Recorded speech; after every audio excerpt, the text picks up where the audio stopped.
Lalapit ang San Miguel Beermen sa kanilang pinakaaasam na trono, habang nilalabanan nila ang TNT Tropang 5G, sa Game 4 ng PBA Philippine Cup Best of 7 Finals.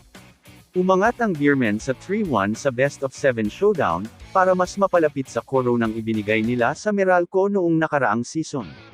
Maaaring angkinin ng San Miguel ang ika-30 kampyonato, sa kabuuan sa pamamagitan ng panalo, sa Game 5 sa Miyerkules sa Smart Araneta Coliseum. Mawawala ang pag-asa ng Grand Slam ng TNT, nang ang SMB ay nangunguna sa 3-1, pinangunahan ni Jericho Cruz ang San Miguel na may 23 puntos sa panalo laban sa TNT, sa Game 4 ng Philippine Cup Finals. Nagsalpak siya ng back-to-back threes sa fourth quarter, para tumulong sa pag-secure ng panalo. Nangunguna ngayon ang Beermen sa serye at isang panalo na lang ang layo sa titulo. Maaari nilang masungkit ito sa Game 5 sa Miyerkules sa Smart Araneta Coliseum. Isang panalo na lang ang kailangan ng Beermen, upang muling tanghalin na kampyon ng All-Filipino Conference, matapos nilang trabahuhan ng malinis ang Tropang 5G sa Game 4, para sa kanilang convincing win.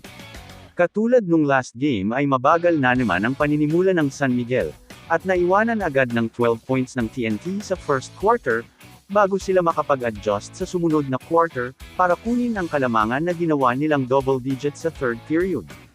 Nagawa pang makabalik ng tropa bago matapos ang third quarter, sa pamamagitan ng 17-2 run, ay muli nilang nabawi ang kalamangan pagpasok ng fourth quarter, subalit niratsyade sila ng SMB sa final period, kung saan ay iniscore nila ang pinakamalaki nilang points, sa lahat ng quarter, upang iwanan na sa laban ang Tropang 5G.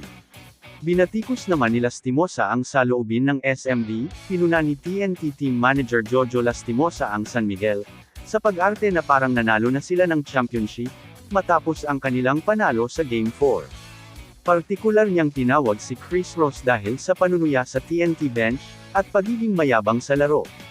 Inakusahan ni Lastimosa si Ross na nagpapanggap na mabait, habang talagang complainer at walang galang. Hindi rin niya nagustuhan na nilapitan ni Ross ang nasugatan na si Poy Erim pagkatapos ng laro, na nagsabing walang dapat maging friendly gestures sa finals. Pinabulaanan din ni Lastimosa ang mga kalokohan ni Jericho Cruz. Pinuna ni TNT coach Jojo Lastimosa si Jericho Cruz pagkatapos ng Game 4, na tinawag ang kanyang showboating sa panalo ng San Miguel. Sinabi niya na ang pagdiriwang ng finger gun ni Cruz ay walang galang, at hindi angkop para sa isang laro ng basketball. Sinabi ni Lastimosa na si Cruz ay nagdadala ng mga personal na problema sa court, at kumikilos ng wala sa edad. Sa kabila ng kanilang past stint together sa NLEX, inihalin tulad niya ang ugali ni Cruz sa isang little boy.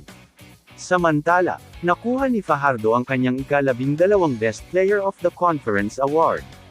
Nakuha ni Junmar Fajardo ang kanyang 12th PBA Best Player of the Conference Award, matapos dominahin ang 49th Season Philippine Cup.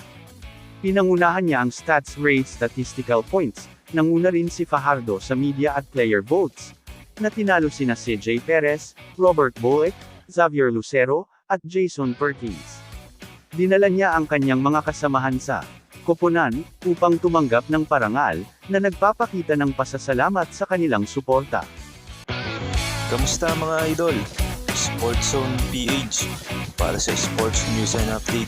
Kung bago ka pa lamang dito sa channel ko, pindutin mo na ang subscribe button at notification bell, para lagi kang update sa mga sports news.